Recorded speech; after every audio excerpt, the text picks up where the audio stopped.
how are you ever going to set one if you don't know who you are and you haven't tuned into your heart and you haven't practiced listening to your intuition and you're out of touch with your hopes and dreams and you can't tell what makes you come alive or what depletes you? If you're all screwed up and haywire and you can't tell any of this stuff apart, how are you ever going to set a boundary? It's ridiculous. You couldn't possibly set a boundary if you haven't done the self-work first. That's really good. I didn't even think about that. Like, well, it makes sense now why I've been able to set boundaries now versus why I couldn't before.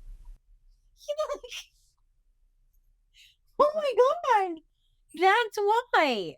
Okay, it makes sense. So, like, the people I had the most difficult time setting boundaries with are my family. And so recently I learned about like the things passed on to our family from our parents, from our mothers. And so since then I've like been able to set boundaries easier and learn better. And now I understand why. Because I didn't really know any of that stuff. I didn't understand.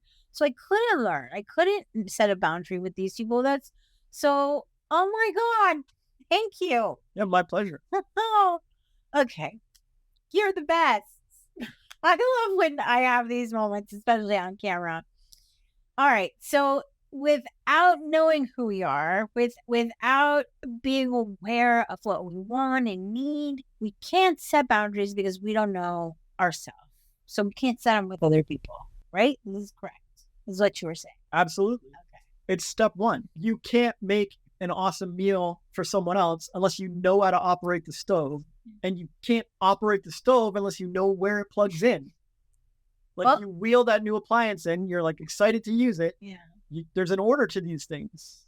You have to know, plug it in first, then turn the burner to an appropriate amount second. And then finally, you can cook the great meal. Same for setting a boundary. It starts way back with knowing who you are and knowing what you stand for and knowing what you believe in and knowing what makes your heart sing and knowing what makes you passionate and knowing what energizes you and knowing what depletes you. This is really it. Every single little action you take throughout the day will either energize you or deplete you. It's never neutral. Nature is not like this. Humanity is not like this. Evolution is not like this. Every choice is inching you towards love or fear, towards energizing or depletion. Mm-hmm. If you notice that saying yes to family member X or family member Y depletes you, now you know your boundary. Now you know who you are in that area, and now you can set a boundary. If you notice that giving into peer pressure and staying out late and partying depletes you, now you know who you are. Now you know what's going to energize you and you know what depletes you. And so you can choose the opposite path. I'm going to stay home, not give into peer pressure, and I'm going to take care of myself. Now I'm more energized. Now you can set a boundary the next time someone invites you out. But most people haven't even done this step. So setting a boundary becomes almost impossible for them, the same way it would be almost impossible to cook a meal with an unplugged stove. Knowing who you are is the juice or the power for boundary setting. If you don't have the juice or the power, good luck setting boundaries.